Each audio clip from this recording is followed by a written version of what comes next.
Amém, obrigado Alexandre, obrigado meus queridos cooperadores da Europa, e mais uma vez é com grande prazer e alegria que eu participo dessa conferência. Acredito que o Senhor já nos abençoou e vai nos abençoar ainda mais. Fico muito contente com a realização de um dos sonhos, que é o centro, de eventos Life for All, Vida para Todos, ali em Portugal, em Torres Vedras, e também incentivo os irmãos, aqueles que puderem participar, vamos participar, porque ter parte nisso, nós teremos o fruto produzido por meio desse lugar. E nós, pelo menos eu pessoalmente, pressinto que a volta do Senhor está às portas, está muito próxima. Então nós não teremos muito tempo para nós comprarmos um terreno para o centro de obra na Europa e ficar sem fazer nada com esse terreno, porque o terreno vazio não traz o Senhor de volta, não colabora, não trabalha a favor da vontade do Senhor. Portanto, nós, juntamente com os irmãos, percebemos que nós precisamos lutar para que esse centro de eventos Life for All seja construído, pelo menos a sua primeira etapa, o mais rápido possível, porque nós precisamos começar já a produzir. O nosso encargo é produzir vencedores. O meu encargo hoje é levar o povo de Deus para Canaã. E nós sabemos muito bem que quem entrará primeiramente é o grupo de vencedores, é o grupo dos que largaram tudo, não amaram a sua própria vida, tem a palavra do testemunho que deram, então esses vão representar a igreja para entrar na boa terra de Canaã. Portanto, hoje estamos trabalhando para produzir esses vencedores. Se esses vencedores, eu acredito que muitos já vêm sendo trabalhados pelo Senhor, mas ainda queremos ganhar novos irmãos que têm esse mesmo coração, produzir muitos para fazerem parte dos 144 mil vencedores vivos. E principalmente vocês que estão na Europa, eu me lembro muito bem que o irmão Dong, quando falou em Apocalipse capítulo 11, eu gostaria de recordar rapidamente com vocês, quando o irmão Dong ele usou esses dois versículos, 1 e 2, foi-me dado um caniço semelhante a uma vara, e também me foi dito, dispõe-te e mede o santuário de Deus, o seu altar e os que naquele adoram. E versículo 2, mas deixa de parte o átrio exterior do santuário e não o meças, porque foi ele dado aos gentios, estes por 42 meses calcarão aos pés a cidade santa. Então, principalmente vocês que estão na Europa, vocês estão no epicentro de todos das maiores ocorrências da grande tribulação. Portanto, o Senhor precisa, antes de chegar à grande tribulação, Ele precisa medir o santuário, e esse santuário é composto por Santo dos Santos e o Santo Lugar. Portanto, se você hoje já está servindo ao Senhor no Santo Lugar e você está sendo introduzido para o Santo dos Santos para servir ao Senhor no Espírito, no lugar santíssimo, para que o seu serviço seja lembrado diante do Senhor. E o átrio exterior vai ser deixado para ser calcado aos pés pelos gentios, mas quem estiver no santuário será guardado. E principalmente, quem fizer parte dos vencedores, o filho varão ou das primícias, serão arrebatados antes da grande tribulação, até o trono de Deus, até ao terceiro céu. Portanto, queridos irmãos, o nosso encargo é preparar vocês que estão na Europa, se possível, não ficar para a grande tribulação. Queremos preparar vocês para fazerem parte do filho varão, ou se vocês estiverem vivos por ocasião do arrebatamento do filho varão e das primícias, né, façam parte dos 144 mil vencedores. Então é esse o nosso desejo. Por isso eu acredito que quem nos acompanha, ele tem coração de ser um vencedor. Porque quem não quiser ser vencedor, não precisa mais, né, se preocupar com nada, porque já está garantido o novo céu, nova terra, nova Jerusalém. Todavia vai perder o galardão dos 1000 anos. Eu ainda espero que você não perca, senão você estará, enquanto, né, os vencedores estarão reinando com Cristo durante 1000 anos e sendo seus sacerdotes, e você estará nas trevas exteriores, no choro e ranger de dentes, e amadurecendo por 1000 anos. Embora na eternidade futura, né, você estará já, tem sua presença garantida. Todavia, irmãos, eu creio que todos nós queremos ser vencedores. Nós queremos fazer parte, né, dessa parte forte da mulher, né, dos filhos de Deus, que vai lutar do lado de Deus para a introdução do seu reino, tá bom? Então, vamos lutar para isso. Bom, o que estamos falando ultimamente, né, e ontem eu ouvi a mensagem do irmão Ezra, né, nós estamos todos falando a mesma coisa, estamos com muita preocupação, queridos irmãos, em que a igreja hoje viva a realidade do reino dos céus. Mateus 5, 6 e 7, né, falam da constituição do reino dos céus e também falam daqueles que vivem a realidade do reino dos céus. E Mateus 13 fala da aparência do reino. Então, nós temos aqui, né, a igreja a quem faz parte, né, de quem faz parte todos os filhos de Deus que foram genuinamente regenerados pelo Espírito Santo e também foram chamados, né, para receber a salvação. Todos eles, né, compõem a igreja. Todavia, a grande maioria, né, dos membros da igreja vivem na aparência do reino dos céus. Tem aparência de fazer parte, né, da cristandade, todavia não tem a realidade, né, de uma vida cristã nessas pessoas. E nós devemos fazer diferença, principalmente no final dos tempos. Nós não queremos apenas fazer parte da aparência do reino dos céus, fazendo parte da totalidade dos filhos de Deus, mas nós queremos fazer parte, o quê? Daqueles que vivem a realidade do reino dos céus. Então, a minha preocupação nessa segunda mensagem é apresentar para vocês a economia. Eu queria mostrar para vocês a economia de Deus de um ângulo um pouco diferente, né, do que vocês já estão vendo. Na verdade, o que eu já venho falando nas últimas palavras proféticas.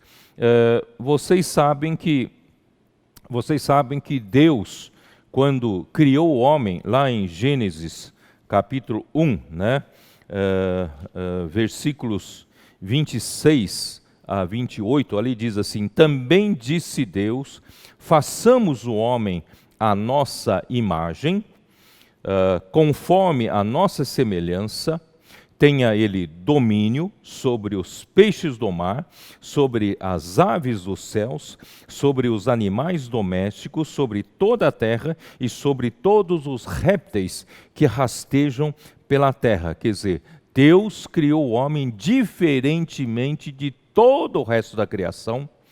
Nem os anjos têm esse privilégio, né? Nós, homens, somos feitos à imagem de Deus, a semelhança de Deus, e fomos criados para sujeitar, governar esta terra, governar sobre a criação de Deus nessa terra, né? Então, versículo 27, criou Deus, pois o homem à sua imagem. Olha, Deus, né, aqui enfatiza, criou Deus o homem à sua imagem, a imagem de Deus o criou, homem e mulher os criou. E Deus os abençoou e lhes disse: sede fecundos, multiplicai-vos, enchei a terra, sujeitai-a, né? E dominai sobre os peixes do mar, sobre as aves dos céus e sobre todo animal que rasteja pela terra. Então, nós homens tivemos uma criação diferente de qualquer outra criatura. Nós fomos criados à imagem de Deus. Na verdade, Deus, o Pai não tem imagem e o Filho é a imagem de Deus. Então nós somos feitos à imagem do Filho e à semelhança de Deus. Então nós temos o quê? Eu diria assim, nós temos toda a silhueta, nós temos todo o contorno, né, todo o vaso preparado, né, para complementar-se com o próprio Deus. Não sei se vocês estão me entendendo. Então nós, né, fomos feitos com esse vaso, essas silhuetas, esse contorno todo, fazendo o quê? Apenas aguardando o enchimento da realidade de Deus. Então eu estou vendo, por outro ângulo, o plano de Deus, tá bom? É por isso, queridos irmãos, eu ainda vou insistir, né, em João, Evangelho de João, capítulo 1, tá? Capítulo 1 de João fala da palavra de Deus, do verbo de Deus, né? Capítulo 1, versículo 1. No princípio era o verbo, quer dizer, no princípio era a palavra. E o verbo estava com Deus e o verbo era Deus. Deus é a própria palavra. A palavra era Deus e no princípio era Deus, a palavra. Então, a palavra e Deus são a mesma coisa. Então, Deus, né, aqui tem, ele estava no princípio com Deus, portanto, aqui nós já entendemos que aqui está se falando do Filho de Deus.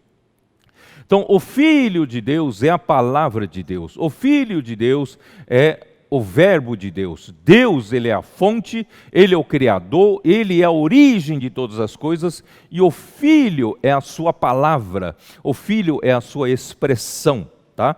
E versículo 4 diz, versículo 3, todas as coisas foram feitas por intermédio dele, e sem ele nada do que foi feito se fez.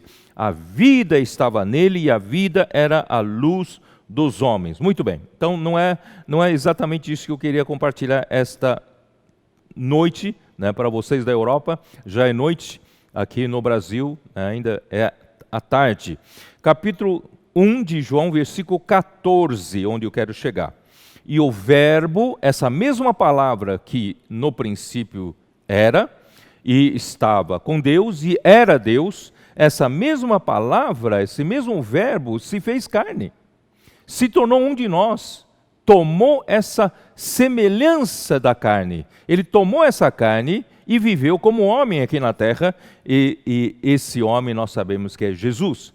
Ele não só é Deus, que estava no princípio com Deus, ele era Deus, né? Mas agora esse mesmo verbo tomou a forma do homem, se encarnou, né? E habitou entre nós, armou o tabernáculo entre nós, cheio de graça e de verdade. E vimos a sua glória, glória como do unigênito do Pai. Ele veio do Pai, ele veio da própria glória do Pai, ele como filho unigênito de Deus, ele tinha a sua glória, que é a glória do Pai.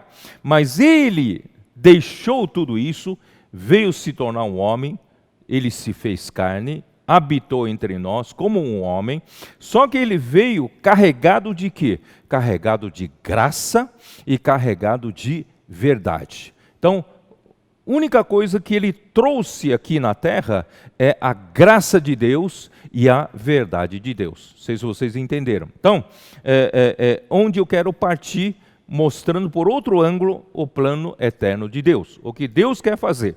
Deus então mandou seu Filho e se tornou um homem e habitou entre nós para nos trazer a graça. A graça. Que é a graça? A graça é o próprio Deus que é desfrutado por nós.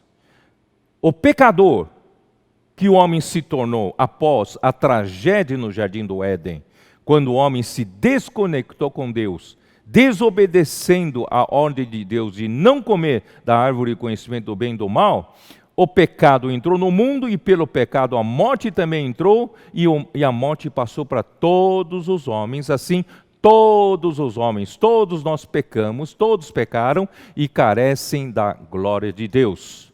Mas Deus enviou o seu Filho e se tornou carne, como um de nós. Romanos 8, versículo 3 diz, ele tomou a semelhança da carne do pecado.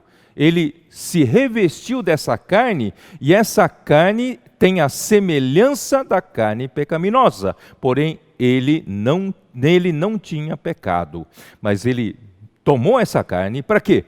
Para que nós pudéssemos, de um lado, através da sua morte, né, redentora, nós pudéssemos ser resgatados de volta para Deus, e não só resgatados de volta para Deus, mas nós então teríamos a capacidade pela fé de desfrutar, isto é, de nós recebemos o próprio Deus como o nosso banquete, como o nosso desfrute, como a nossa provisão total. Então, esse é o desejo de Deus. Nós não tínhamos a mínima condição disso, mas Deus fez isso por nós, por meio de seu Filho.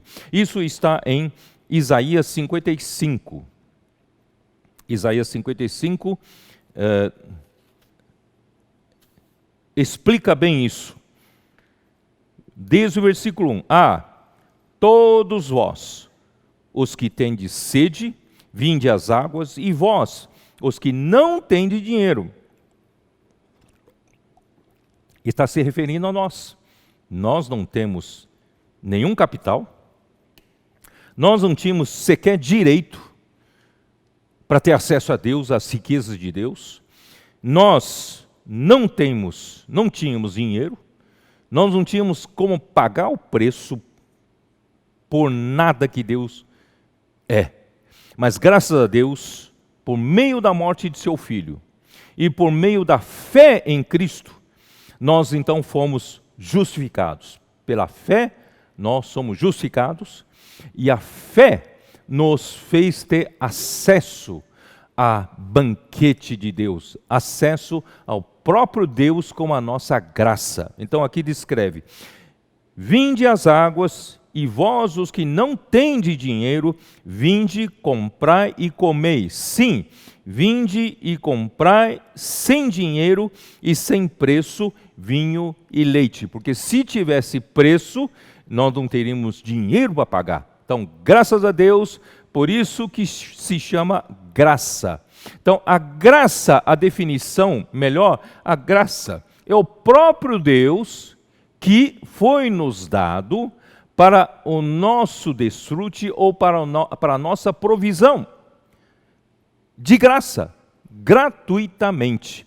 Então, nós, pecadores, não tínhamos condições de pagar por isso, mas Deus nos deu gratuitamente no seu Filho esse banquete que é a graça, que é o próprio Deus foi nos dado como graça. Tá? E eu vou aproveitar então falar um pouco de Hebreus 11. Vamos abrir a nossa Bíblia em Hebreus 11, né, versículo 1. Hebreus 11. Falar um pouco do que essa fé é capaz. Versículo 1 diz assim: ora, a fé é a certeza de coisas que se esperam, a convicção de fatos que se não veem. Queridos irmãos, essa fé aqui não se refere à fé objetiva, que é Cristo. Cristo, como a fé objetiva, queira o homem crer nele ou não crê nele, ele existe, a fé existe, a fé objetiva existe. Mas essa fé aqui é a nossa fé, isto é, quando nós um dia ouvimos o evangelho da nossa salvação e nós cremos naquele dia na palavra de Deus.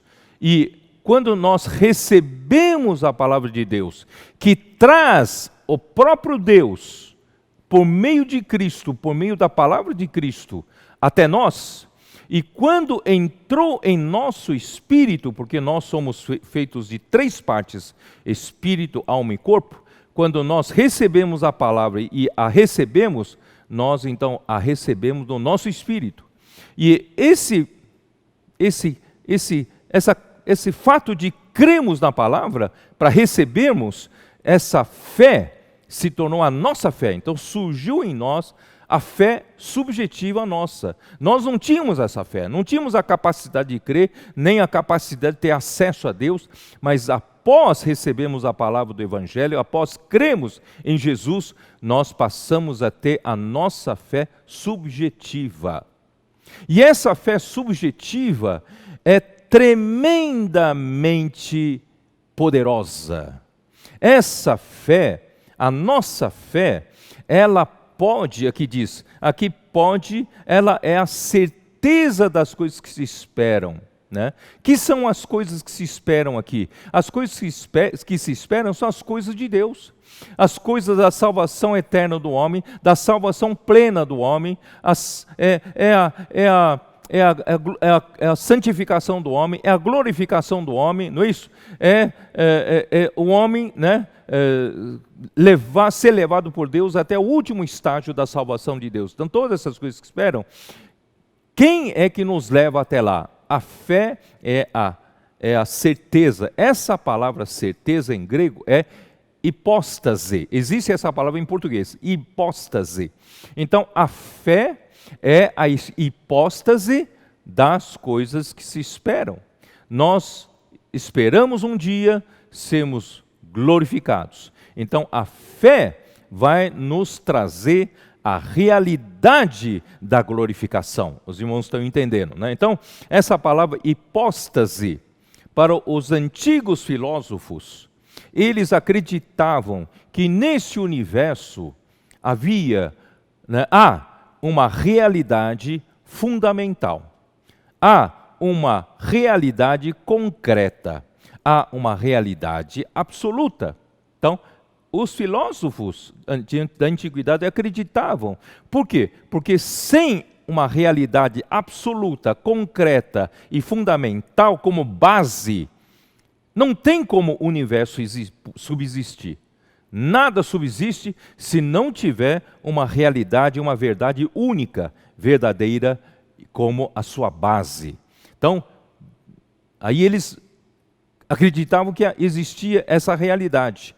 E também pode ser traduzida como substância, a palavra hipóstase. Então,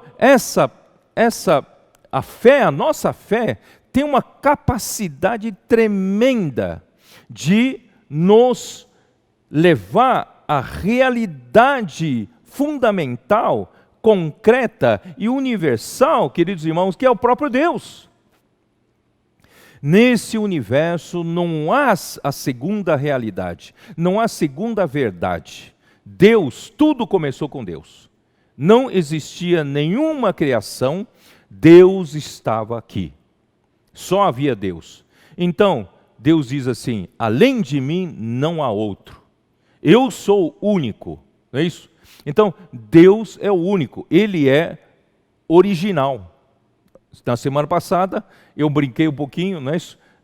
Deus não é falsificação, Deus é original. Então, original é Deus, a verdade é Deus, a realidade é Deus. E toda a criação surgiu porque Deus criou todas as coisas. Então, Deus, Ele concentra nele a própria realidade, a própria verdade, Ele é a verdade. Por isso que Jesus diz em João capítulo 14, eu sou o caminho que leva vocês ao Pai, que é a verdade, e eu sou essa verdade, a realidade dessa verdade, e eu sou a vida. Então, não existe uma segunda verdade senão o próprio Deus. Deus é a realidade. Então, a fé leva você a ter acesso a essa realidade de Deus e também é a convicção de fatos que se não veem. Versículo 3 diz assim: pela fé entendemos que foi o universo formado pela palavra de Deus, de maneira que o visível veio a existir das coisas que não aparecem. Isto é, todas as coisas visíveis que nós, homens, fomos criados nesse mundo visível, podemos perceber e nós achamos que as coisas que se veem é que nós acreditamos que existem.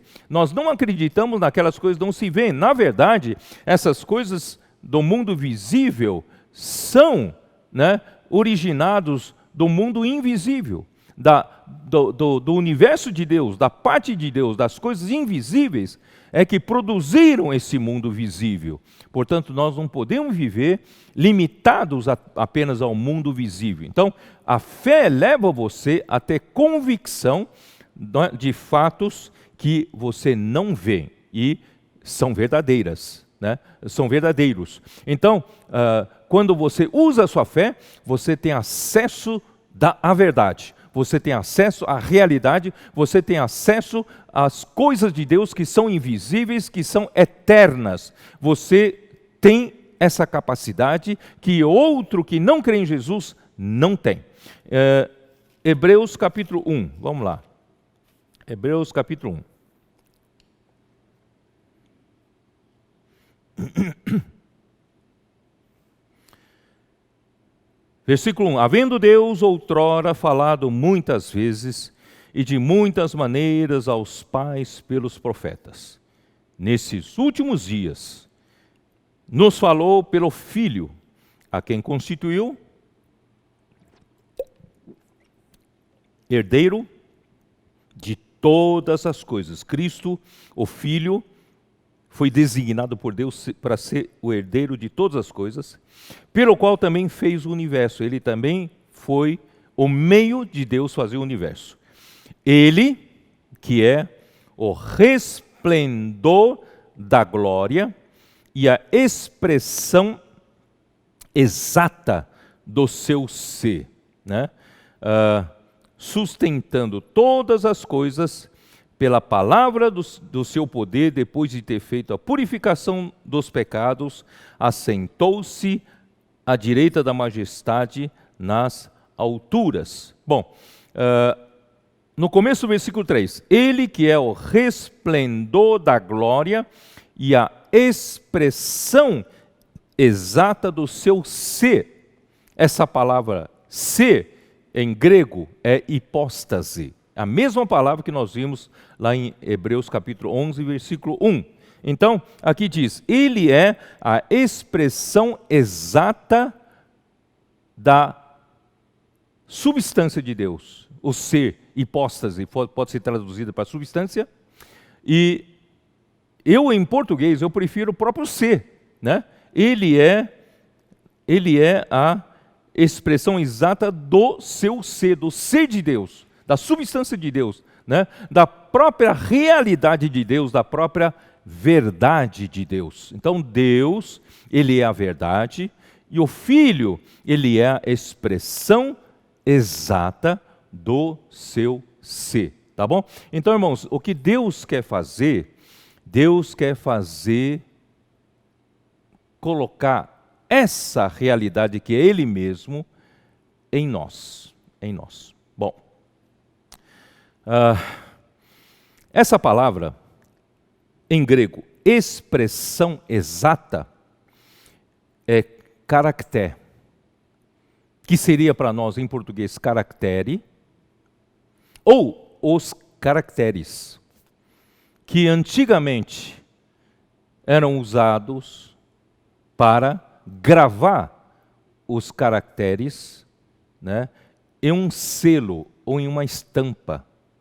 Antigamente, os reis carregavam um anel contendo o seu selo, ou o seu selo de uma outra forma, mas tem a marca gravada nesse selo, no seu anel. Então, aqui, Cristo é a expressão exata do ser de Deus. Ele é o caráter, é a marca gravada para selar ou estampar do seu próprio ser, de sua hipóstase, né? O Senhor Jesus, o que será que eu quero falar? Deus,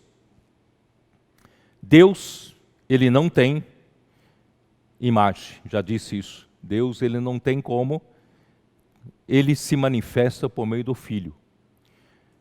E o Filho é o seu caráter. Os filhos, né, são aquilo, né, que é exatamente o próprio Deus para manifestar-se ao homem. Ele é o caráter. Então, Deus deseja colocar a sua marca no homem. Isto é, Deus deseja transferir o próprio Deus como realidade no homem. Tudo que Deus é, tudo que Deus fez, todas as coisas positivas de Deus, que Deus fez, a sua realidade, né, está nessa verdade. Então, se o homem quiser ter a realidade, o homem precisa de Deus, precisa da estampa de Deus. O homem precisa do selo de Deus. E esse selo de Deus é próprio Cristo. Cristo é esse caráter gravado nesse selo. Eu queria pedir para passar para vocês, no Antigo Testamento, vocês conheceram o rei Ezequias. O rei Ezequias, pelas escavações arqueológicas, descobriram um anel contendo o selo dele. E, supostamente, este seria o selo do rei Ezequias. Vocês estão vendo aí na sua tela, né? Esse seria o selo do rei Ezequias. Então, é gravado em um metal, né, duro, e através do selo, eles podem, né, houve um tempo que se usava cera, certo? E derretiam cera para selar uma carta ou selar um objeto, e para mostrar sua autenticidade vinda do rei. Então esse selo era estampado em cima de um material mole, moldável, que é a própria cera. Então, se alguém receber essa cera com a marca desse selo, né, do rei Ezequias, então daria a autenticidade, né, para aquele objeto. Tá? Então, isso é exatamente Cristo. Cristo é exatamente esse selo gravado em caracteres de Deus. Se você quer saber, né, a autenticidade da verdade de Deus, está em Cristo. Então, eu pedi para fazer um selo, né, para mostrar para vocês. Pode passar para o outro, né?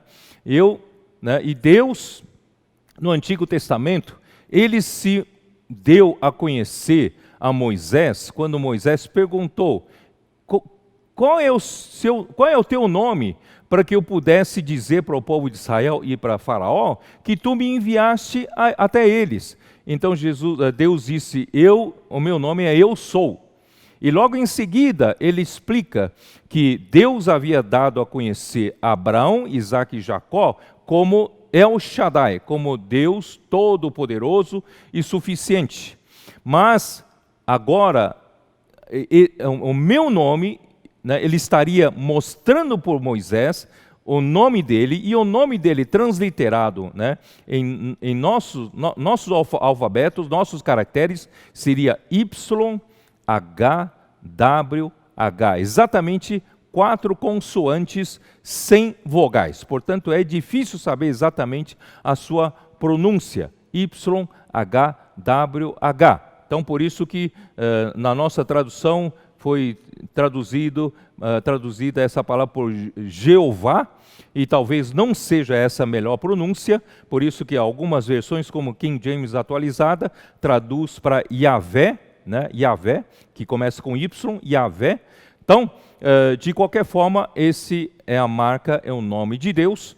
E eu, na verdade, não é exatamente essa marca, mas eu quero mostrar que essa realidade representa o próprio Deus. Própria realidade de Deus, que vem através de Cristo, como essa estampa. Deus deseja estampar a sua realidade em você e em mim. Vocês estão me entendendo? Então, Deus, que é a própria verdade desse universo, própria realidade desse universo, Ele criou o homem à sua imagem e semelhança, na verdade é para transferir a sua realidade, tudo que Deus é, né, no homem. Irmãos, que privilégio, que honra! Nós somos escolhidos, somos a criação, a criatura escolhida por Deus para receber a semelhança, a imagem de Deus, a semelhança de Deus por fora e também na nossa constituição da alma. E para quê? Para que Deus possa, através de Cristo, como essa estampa com os caracteres de Deus, seja estampados em nós. O próprio Deus seja estampado, mas não é estampa de tinta não, que dá para apagar, né? Mas é uma escultura, é uma gravação, né? Você então, quando recebe Cristo como esse selo, como essa estampa, é gravado em você o próprio Deus. O próprio Deus está pouco a pouco, irmãos, sendo constituído e gravado em nós até se tornar a nossa total realidade. Irmãos, esse é o plano de Deus. Esse é o plano de Deus. 2 Coríntios capítulo 3.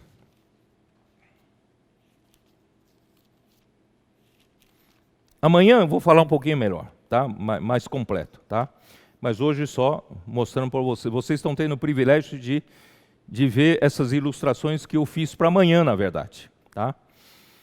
2 Coríntios capítulo 3, versículo 1, Paulo diz aos crentes coríntios: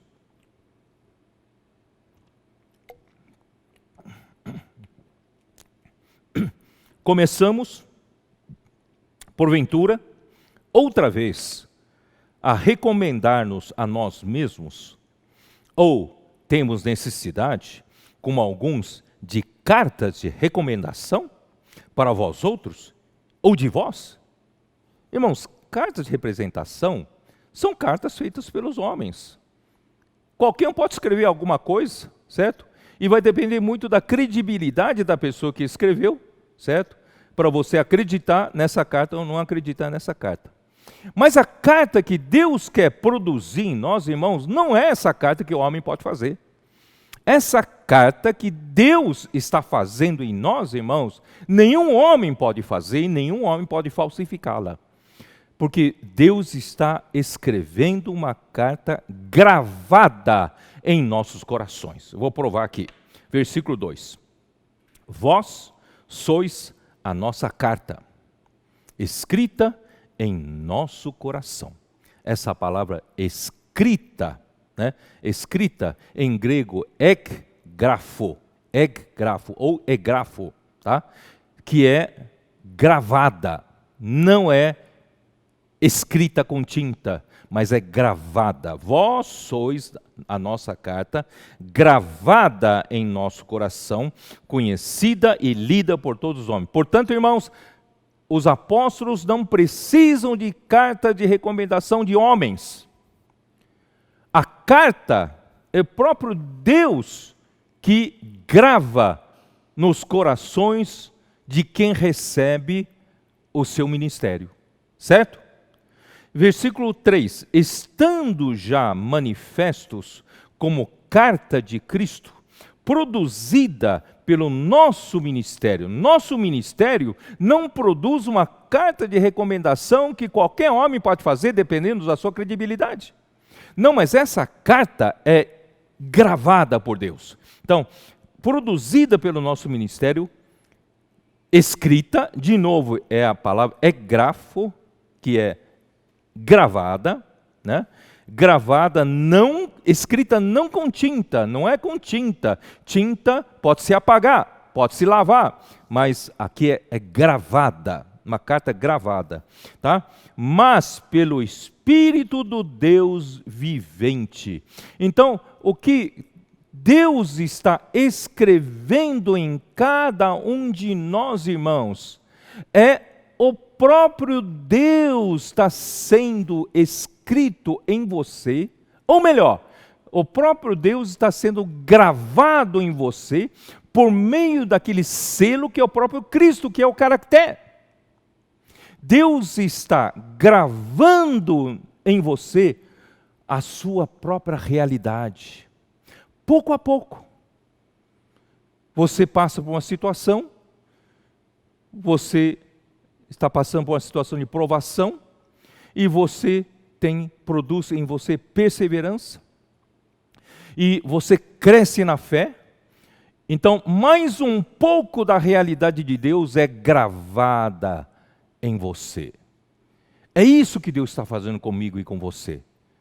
Queridos irmãos, vou continuar lendo aqui. Escrita não com tinta, mas pelo Espírito do Deus vivo. O próprio Espírito do Deus vivo está gravando em nós. Não em tábuas de pedra. Moisés recebeu 2 tábuas de pedra, que Deus gravou naquelas 2 tábuas de pedra os 10 mandamentos.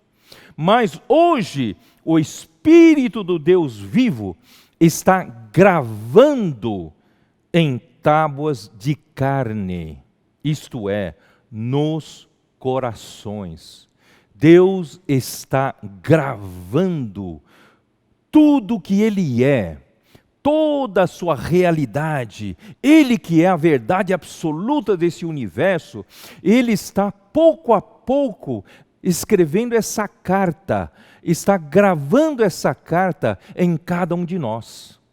A realidade de Deus, que Deus é, está sendo transferida, irmãos, para nós. Irmãos, essa é a economia de Deus. Ó Senhor Jesus. Se eu estivesse diante de uma audiência aqui, eu pularia aqui. Porque é tremendo isso. Essa visão é tremenda. Deus, como a única realidade, está transferindo a realidade que Ele é a verdade, para nós homens criados, a sua imagem e semelhança, e por meio do ministério dos apóstolos, por meio do ministério da nova aliança, essa carta está sendo escrita, isto é, a própria realidade de Deus está sendo escrita em nossos corações, está sendo transferida a realidade para dentro de nós, e nós estamos recebendo como a verdade. Irmãos, eu tenho uma grande preocupação que nós ainda, pela influência do passado, ainda quando falamos em verdade, nós pensamos logo em uma verdade bíblica, em uma doutrina, um ensinamento. Irmão, não é. A verdade é o próprio Deus. A verdade é o próprio Deus. Certo? Ó Senhor Jesus. Efésios, capítulo 1, versículo 13.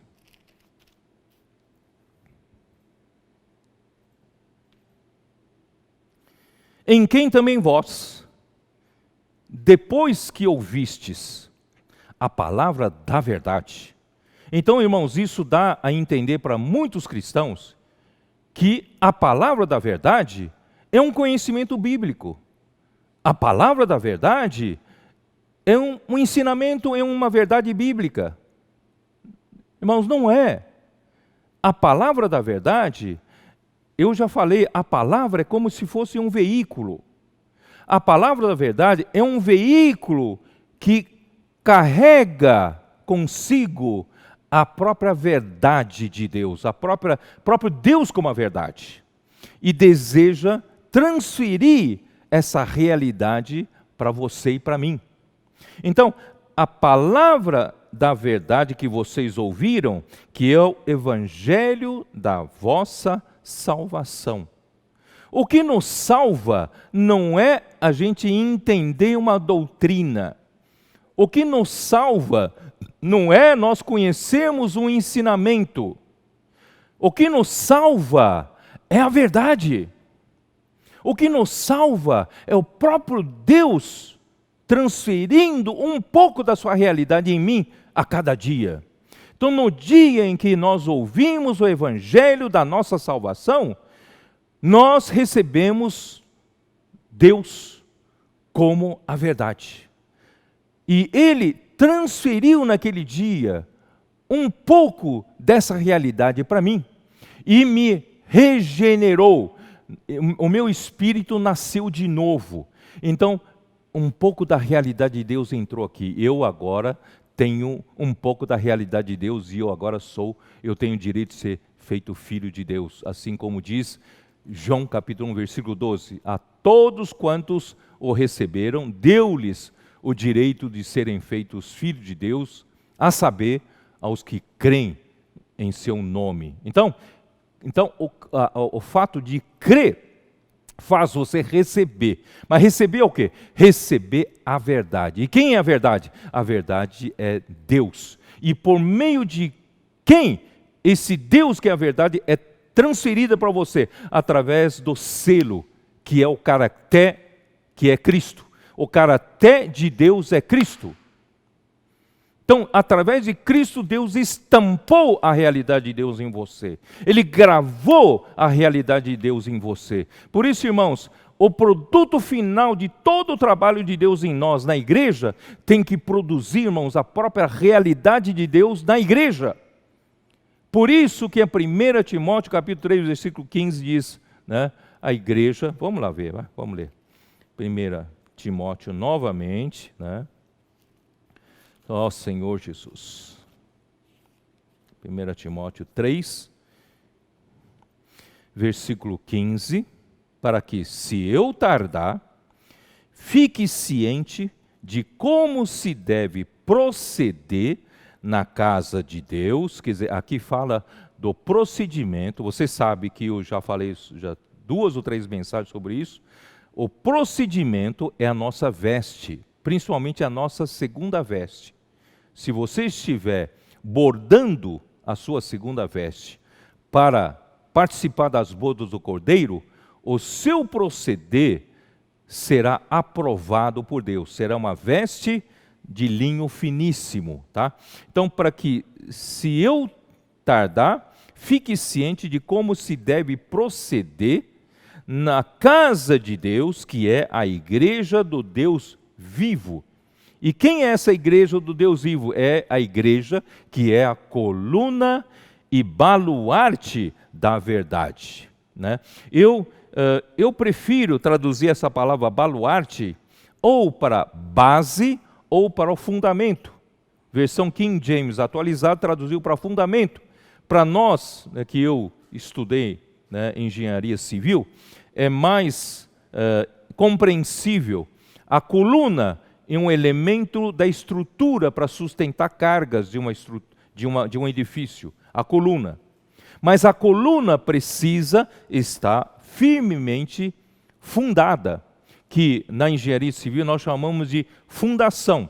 A fundação precisa ser bem feita e firme. Às vezes é uma fundação direta por sapatas ou por blocos, ou uma fundação, né, profunda, por meio de estacas, por meio de tubulões, não é isso? Então, precisa ser fundada. Portanto, a igreja é a coluna e essa base, tá? Simplificando, a fundação, vamos chamar de base, talvez fica mais fácil para pessoas, né, que não são da engenharia civil entender. Então, é coluna e o fundamento, que é a base. Coluna e a base da verdade. Então, a igreja, na verdade, de tanto receber a transferência da realidade de Deus nos seus membros, a igreja como um todo se tornará essa coluna e o fundamento para sustentar a própria verdade, que isto é, o próprio Deus está sendo manifestado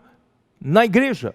Por isso que no versículo 16 diz: evidentemente, grande é o mistério da piedade. Irmãos, esse é o grande mistério da piedade. Qual é o grande mistério da piedade? Irmãos, é essa verdade de Deus sendo trabalhada como realidade em nós, através de Cristo como caráter de Deus, como a estampa de Deus, gravando dia após dia, através da palavra que Ele nos dispensa, através das situações em que nós passamos, dos sofrimentos, das provações, né, da perseverança, da luta espiritual, da vida da igreja, da pregação do evangelho, comportagem dinâmica, né, através de Avança Jovem, através de mulheres conectadas, quer dizer, através do serviço de jovens, de adolescentes, de crianças, através de todo esse trabalho. Posso orar com você do Expo Livro, não é isso?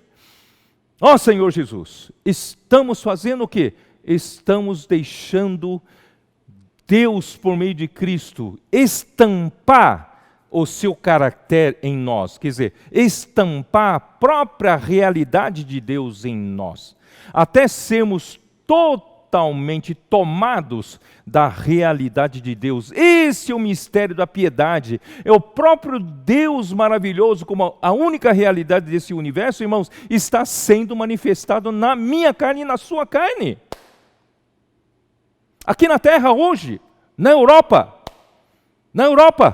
na Itália, na Espanha, em Portugal, na Alemanha, na Suíça, oh Senhor Jesus, na Inglaterra, em todos tanto esses países, perdão se eu não vou poder falar todos os países, mas assim, nesses lugares Deus quer que essa verdade única desse universo esteja sendo refletida aqui na terra, manifestada aqui na terra através da carne de vocês, através da igreja, através dos homens que aparentemente são tão falíveis como todo mundo, mas a realidade de Deus está sendo estampada em você e em mim.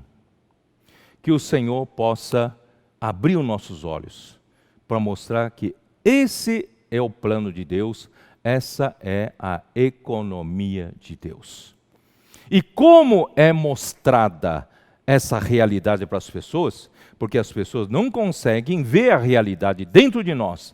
Essa realidade, irmãos, é manifestada por meio do nosso viver, por meio da nossa conduta. Por isso que aqui diz, como se deve proceder. Então, hoje, principalmente na Europa, o trabalho do mistério da iniquidade está mais avançado, né? Já, eu creio que na Europa, né, esse trabalho está sendo já feito a lavagem cerebral de muitas pessoas, pouco a pouco, para mostrar que a Bíblia é algo ultrapassado. Se você ainda lê a Bíblia, é alguma coisa ultrapassada. Se você ainda acredita em Deus, você ainda acredita em verdade absoluta, você está fora de moda. Você não sabe que hoje é tempo, né, do pós-modernismo. A verdade é relativa. Por isso que tudo é permitido, né? Toda perversidade, toda devassidão, toda imoralidade agora é permitido, são permitidas. Por quê? Porque a verdade é relativa. Não existe uma verdade única, absoluta, universal. Então, essa lavagem cerebral está fazendo com que o homem Deus seja afastado da sociedade humana. A verdade, a Bíblia, a palavra de Deus está sendo afastada. O próprio Deus como a verdade e realidade está sendo afastado. Então, o que sobra é uma terra sem lei, uma terra de iniquidades, uma terra de quem não precisa observar a lei, nem a consciência, que é a própria lei que Deus colocou na nossa natureza do homem, e o homem está cauterizando a sua consciência. A consciência, quando fazemos alguma coisa errada, a consciência nos acusa, mas até a consciência está sendo, né, cauterizada, tornando insensível. E também toda a cultura judaico-cristã que produziu uma certa base jurídica para todos os países ocidentais, isso também está sendo afastado. Então, não adianta você discutir com o seu colega de trabalho dizendo que não, eu creio na Bíblia como a única verdade, Deus é a minha realidade, Deus é a única verdade, realidade universal. Não adianta, ele vai discutir com você e não vai ter fim essa discussão. Mas tem uma coisa, você pode mostrar a sua obra, né? Mateus 5, certo? Mateus 5.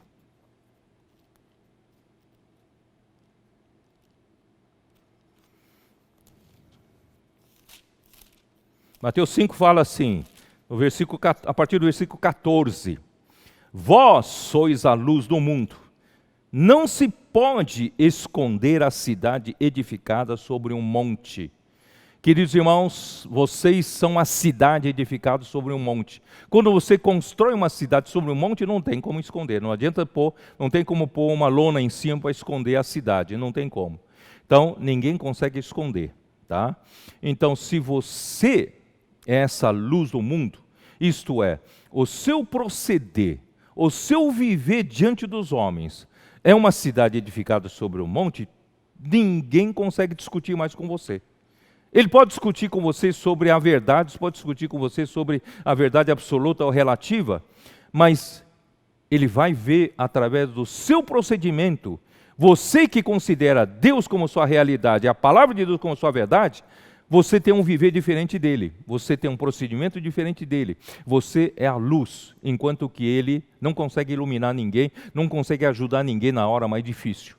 Versículo 15: Nem se acende uma candeia para colocá-la debaixo do alqueire, mas no velador, e alumia todos os que se encontram na casa. Quer dizer, não adianta discutir, né, teorias, ou dizer que você crê na verdade e ele diz que não crê na verdade. Mas no mesmo recinto, no seu local de trabalho, quem ilumina os outros? Quem é luz para os outros? Nas horas de desespero na vida dessas pessoas, vão buscar você, porque você tem a luz, você é a luz. A sua conduta manifesta a verdade e a realidade que você tem. Versículo 16: Assim brilhe também a vossa luz diante dos homens. Não deixe essa luz apagada, irmãos. Não coloque debaixo do alqueire. Você está trabalhando muito na Europa, não tem tempo, né? Você se esconde debaixo do alqueire. Não, está na hora, nos últimos tempos, vamos tirar o alqueire.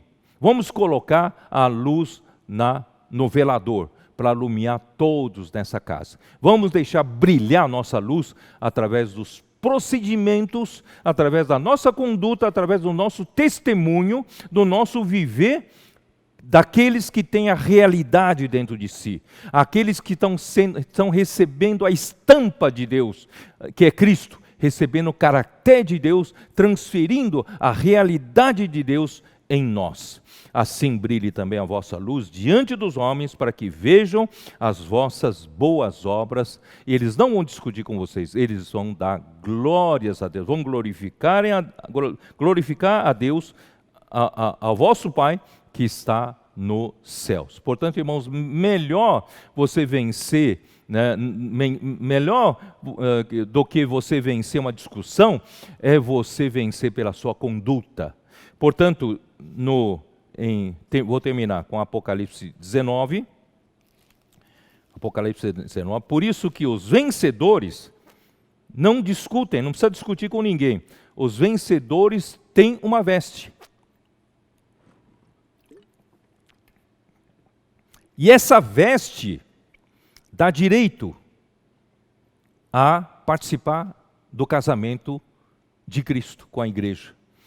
Versículo 7, alegremo-nos, exultemos e demos a glória, porque são chegadas as bodas do Cordeiro, cuja esposa a si mesma já se ataviou. O que é se ataviar, queridos irmãos? É essa noiva, essa igreja, recebeu a lavagem de água da palavra, isso está em Efésios capítulo 5. Essa igreja está sendo santificada purificada pela palavra de Deus. Essa igreja está sendo purificada pela palavra para tirar toda a mácula, para tirar toda a ruga, toda a velhice, né, irmãos? Vocês que estão na Europa precisam se rejuvenescer, precisam se renovar, né? Nós nos tornamos totalmente sem mácula e sem ruga nenhuma, mas vocês precisam voltar ao vigor dos jovens, revigorar, né? E coisa semelhante, mas ser uma igreja gloriosa que poderá casar-se com Cristo.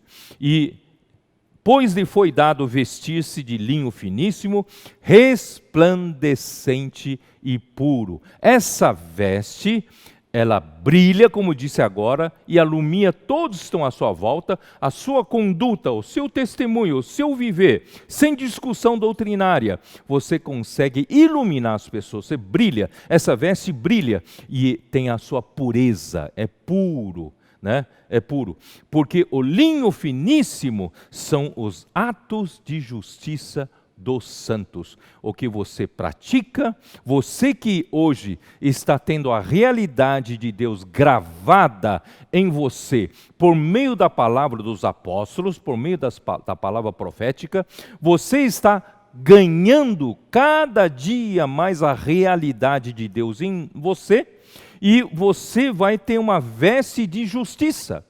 Quem tem a verdade vai ter seu viver de justiça. O que aparece para os homens é o viver de justiça. E esse viver de justiça, quando tiver pronta essa segunda veste, você estará pronto para participar do casamento com o Cordeiro. Irmãos, só os vencedores têm esse privilégio. E não só isso, você poderá se unir a Cristo, e Cristo é a igreja, e essa igreja gloriosa é representada apenas pelos vencedores, não é a totalidade dos crentes, só pelos vencedores.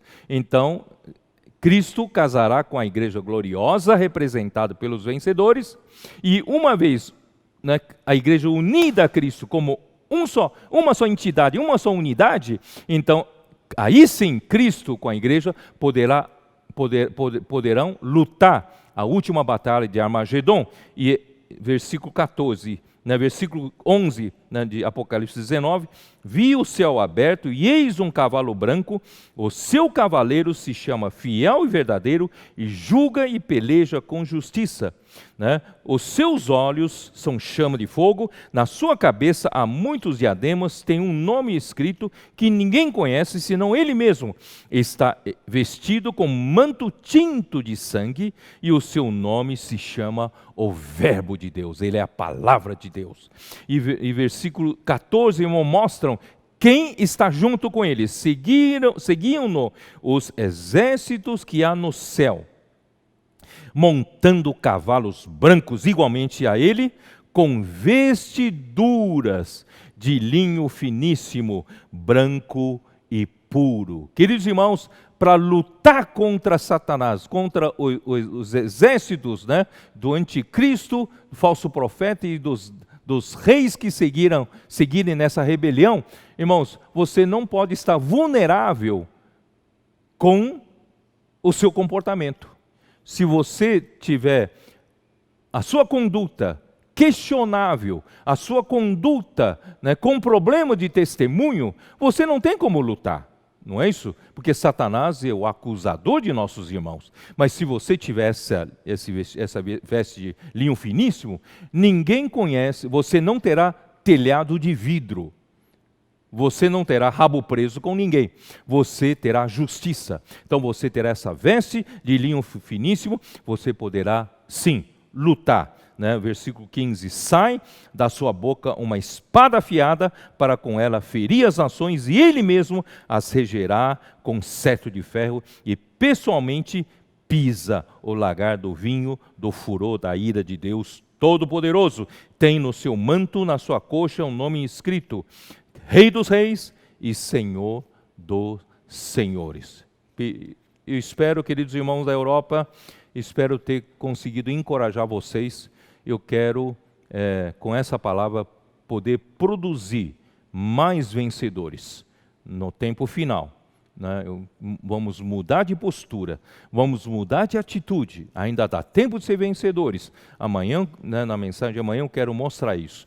Ainda tem tempo, nós podemos ainda que você se ache tão aquém, tão distante, né, de ser um vencedor, você tem todas as chances, Deus vai te dar todas as chances de você ainda ser um vencedor, né, antes da grande tribulação ser arrebatado até o trono de Deus. Deus abençoe você. Fazer uma pequena oração, né, para todos vocês da Europa.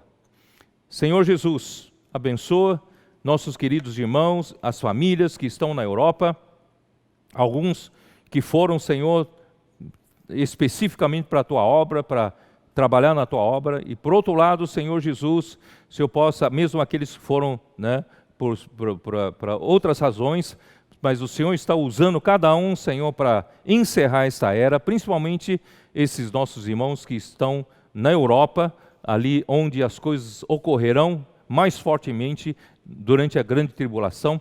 Portanto, Senhor, nós queremos salvar vários que estão morando nesse continente para transformar esses, Senhor, seus vencedores ainda tem tempo, que eles possam estar recebendo por meio da palavra a estampa de Cristo, o caráter de Cristo, que transfere a realidade de Deus no coração das pessoas. Portanto, Senhor Jesus, nós te pedimos, abençoa cada família, abençoa cada um, especialmente o trabalho de comportagem dinâmica, Senhor Jesus, possa acontecer também fortemente na Europa, principalmente na Europa, na Espanha e também, se possível, na Itália. Senhor, nós entregamos, Senhor, toda essa palavra nas Tuas mãos, que essa palavra possa produzir fruto nos nossos irmãos que estão na Europa. Deus abençoe a Europa. Amém.